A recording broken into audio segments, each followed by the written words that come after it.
saw him do different things at different times. So, for instance, if you look at now in terms of legal application, right? So, for instance, for apostasy, one school might say you need to be stoned to death. Another one says you are beheaded. Another school says you are starved to death. Another school says you are whipped to death. Another school says you are hung to death. Now, they all agree that you die, just how you are killed is where you get this creative choice, right? So it's not like they disagree. It's not like no one knows what's going on. Muslims like to imply that no one has any idea. It's just these are minor variations. These are minor differences.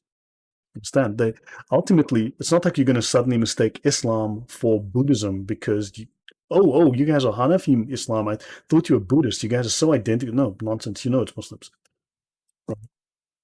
And so that's what they say here. So differing viewpoints sometimes reflect in even a single school. And the reliance of the traveler. So even in a single school, you can have, these are just normal differences of insight and intellect. And in fact, a scholar called Charani was the one who defined these differences, right? And he says that basically, I could actually go and I could do a show on that one day and actually show you where the doctrine actually states and talks about this explicitly. But what they say is that not everyone is equally knowledgeable, not everyone is equally intelligent, not everyone is equally capable. So not everyone. So Allah allows for variations because the one guy might not have two legs; he might have one leg, right? So you can't walk to the mosque 5 times a day. So maybe you can only go twice. So Allah allows him dispensation called rukhsa. I mentioned this earlier. So, the little differences. Not everyone is equally smart, so not everyone is able to understand, so not everyone has the same burden. So Allah varies the burden depending on the ability of the Muslim. Understand? So this is actually this doctrine that actually specifies this. Thank you. So it really doesn't matter how they want to kill us and whether jizya is 49 of exactly CIA Mossad. Look, ignorance is rife, quite bluntly. I think, you know what? If evil doesn't get you, ignorance will. And ignorance is rife, right? The stupid is everywhere. And yeah, look, I must be the only, as far as I know, I'm the only person on the planet who talks about this, right? Who knows this well. It's insane. I can't find anyone talking about it. When you see Muslims talking about it, they're lying through their teeth. Jonathan Brown talks out of his backside on this stuff.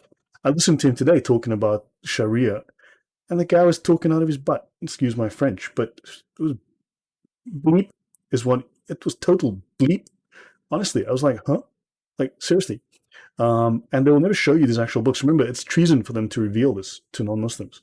They're not allowed to do so. And I've covered this in other shows before, right? Yeah, so now they're definitely deceived by the imams. The imams are lying to them constantly. So yeah, hopefully that has answered all your questions. Do you guys have any more questions? Because then I want to go and get some chow. It's 9 p.m. and I haven't eaten yet. So but yeah, guys, if you like what you're seeing, if you like what you have here, look, it takes time and effort. So please at least like, share, subscribe, all the usual YouTube things. Yes, sure is Yahweh. I can't find this type of stuff anyway. Yeah, I know. I'm the only guy because look, I mean, my job back in the day in the Middle East was to make sure that ISIS and Al Qaeda didn't blow things up and didn't kill people. So I have a different view of this. I don't come at it from the point of, well, did God's feet have 4 toes or 5 toes? These are important theological questions. Dude, I don't care whether when you go to paradise, you get a white Toyota or a blue Toyota.